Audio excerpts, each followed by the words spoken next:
आपका हमारे चैनल धार्मिक ज्ञान में स्वागत है। हमारे नए वीडियो देखने के लिए सब्सक्राइब बटन और बेल आइकॉन पर क्लिक करें। नमस्कार, आज के मेरे वीडियो का विषय है यमराज को क्यों लेना पड़ा विदुर के रूप में अवतार। एक बार कुछ चोरों ने राजकोष से चोरी की। चोरी के समाचार सब जगह फैल गया। राज कर्मचारी चोरों की खोज में इधर उधर निकले, चोरों का पीछा किया। चोर घबरा गए, माल के साथ भागना मुश्किल था। मार्ग में मांडव्य ऋषि का आश्रम आया। चोर आश्रम में चले गए। चोरों ने चोरी का माल आश्रम में छिपा दिया और वहां से भाग गए। सैनिक पीछा करते हुए मांडव्य ऋषि के आश्रम में आ गए। सैनिकों ने आश्रम की छानबीन की। आश्रम से चोरी का माल बरामद हो गया। मांडव्य ऋषि ध्यान में थे। राज कर्मचारियों की भागदौड़ की आवाज से उनका ध्यान भंग हुआ। उन्होंने मांडव्य ऋषि को ही चोर समझा और मांडव्य ऋषि को पकड़ लिया तथा सैनिक मांडव्य ऋषि को राजा के पास ले गए। राजा ने मांडव्य ऋषि को फांसी की सजा सुना दी। मांडव्य ऋषि को वध स्थल पर लाया गया। वह वहीं गायत्री मंत्र का जाप करने लगे। राज कर्मचारी उन्हें फांसी देते, लेकिन मांडव्य ऋषि को फांसी न लगती। कर्मचारी और स्वयं राजा भी हैरान थे, ऐसा क्यों हो रहा है? फांसी से तो कोई बचा नहीं, लेकिन इस ऋषि को फांसी क्यों नहीं लग रही? इसका क्या कारण है? यह निश्चित ही कोई तपस्वी है। तब राजा को पश्चाताप हुआ।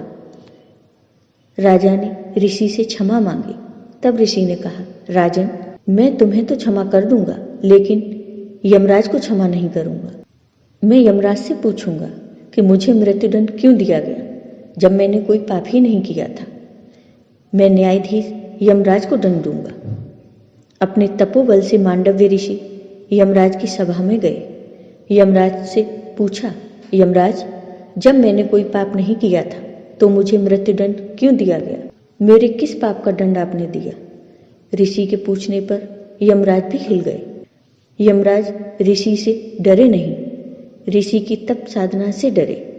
तप से ऋषियों की देह और वचन पवित्र हो जाते हैं, इसलिए जो कह देते हैं वो हो जाता है।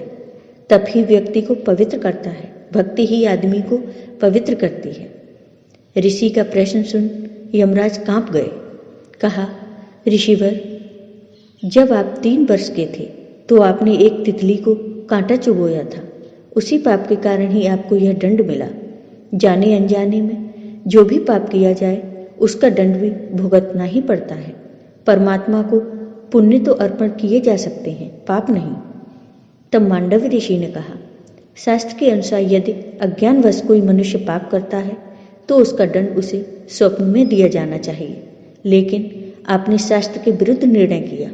अज्ञानवस्था में किए गए पाप का फल आपने मुझे मृत्युदंड के रूप में दिया। आपको मेरे उस पाप का दंड मुझे स्वप्न में ही देना चाहिए था। यमराज, तुमने मुझे गलत ढंग से शास्त्र के विरुद्ध दंड दिया है। यह तुम्हारी अज्ञानता है। इसी अज्ञानता के कारण ही मैं तुम्हें श्राप देता हूँ कि तुम दासी पुत्र के रूप में जन्म लो, मनुष्य योनि में जाओ। इसी कारण यमराज को मनुष्य योनि में दासी पुत्र के रूप में जन्म लेना पड़ा और यमराज ने विदुर के रूप में जन्म लिया। विदुर कोई साधारण मनुष्य नहीं है, यमराज के अवतार हैं। आपको ये वीडियो पसंद आया हो तो कमेंट बॉक्स में कमेंट करके जरूर बताइए। साथ ही मेरे वीडियो को ज़्यादा से ज़्यादा शेयर करिए। धन्यवाद।